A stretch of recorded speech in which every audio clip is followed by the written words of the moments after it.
Hello, কেমন আছো সবাই? ওয়েলকাম করছি নতুন বছরের নতুন ভিডিওতে। নতুন বছরে কার কি প্ল্যান?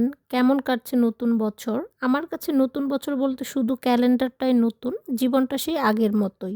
জীবনটা সেই আগের নিয়মেই চলবে। তোমাদের সাথে আজকে যে ভিডিওটি শেয়ার করছি এটা কিন্তু ২০২৫ সালের করা ভিডিও। মানে কি পরিমাণ অলস হলে ২০২৫ সালের ভিডিও ২০২৬ সালে শেয়ার করি। তো চলো ভিডিওটা শুরু করি। তো আমি সারাদিন কি করলাম এসব নিয়েই থাকছে আজকের ভিডিওটি। সকালবেলা ঘুম থেকে উঠেই দেখি বাহিরে কি পরিমাণ কুয়াশা, রোদের তো দেখাই নাই। তো তারপর ফ্রেশ হয়ে সকালের খাবার খেয়ে নিই। সেদিন সকালে ছিল ৩ রকমের ভর্তা, শুটকি ভর্তা, আলু ভর্তা, বেগুন ভর্তা। শীতের সকালে ভর্তা ভাত খেতে কি যে মজা লাগে। আর আজকের সব রান্না কিন্তু আমার বোন করেছিল, অনেক বেশি মজা হয়েছিল ভর্তা আইটেমগুলো। তো যেহেতু বোন মা ভাষায় আমার রান্না বান্নার কোনো প্যারা নাই, কোনো কাজেরই প্যারা নাই, আমি শুধু ঘুম থেকে উঠে ফ্রেশ হয়ে খেয়েই নিচ্ছিলাম। সকালের খাবার খাওয়া শেষ করে পিঠা বানানোর প্রস্তুতি শুরু হয়ে গেছে। অনেক বছর পরে পিঠাটা বানানো হচ্ছে, অনেক পছন্দের এই পিঠা। কবে যেন মাকে শুধু বলেছিলাম এই পিঠাটা খাবো, আমি নিজেই ভুলে গেছি, কিন্তু মার ঠিকই মনে আছে আমি এই পিঠাটা খেতে চেয়েছি। এর নামই হচ্ছে মা।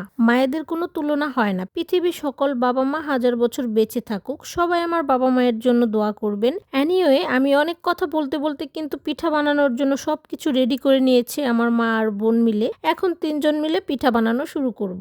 বাই দ্য ওয়ে, তোমরা এই পিঠাটাকে কি পিঠা বলো অবশ্যই কিন্তু কমেন্ট বক্সে বলে যাবা। আমরা এটাকে বলি তিলপুলি পিঠা।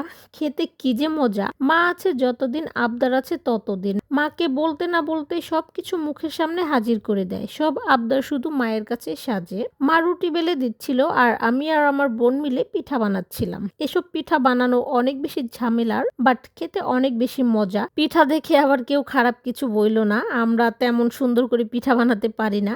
আমরা আমাদের মতো করে বানাচ্ছিলাম আর কি। এদিকে কিন্তু পিঠাগুলো ভেজেও নেওয়া হচ্ছিল।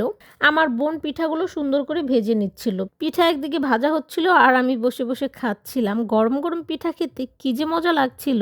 এখন ভিডিও এডিট করতে গিয়ে পিঠা খাওয়ার ক্রেভিং হচ্ছে, বাট এখন আর পিঠা পাবো কই, খাওয়া তো শেষ। তো তারপর সারাদিনে আর কোনো ভিডিও করা হয়নি। রাতে সবার জন্য বিরিয়ানি রান্না করা হচ্ছিল। আমি আর বোন মিলে বিরিয়ানিটা রান্না করছিলাম। আমাদের রান্না করা সেদিনের বিরিয়ানিটা এত বেশি বাজে হয়েছিল কি আর বলবো। তেমন একটা খেতেই পারিনি, একদমই মজা হয়েছিল না। কিসের জন্য যেমন হলো বলতেই পারবো না। আমার বিরিয়ানি রান্না কখনোই এত খারাপ হয় না, বাট সেদিন কেন যে এমন হয়েছিল। তো আজকের ভিডিওটি বিরিয়ানি খেতে খেতেই শেষ করছি। আবার দেখা হবে নতুন কোনো ভিডিওতে। ততক্ষণ পর্যন্ত সবাই ভালো থাকবা, সুস্থ থাকবা। আল্লাহ হাফেজ।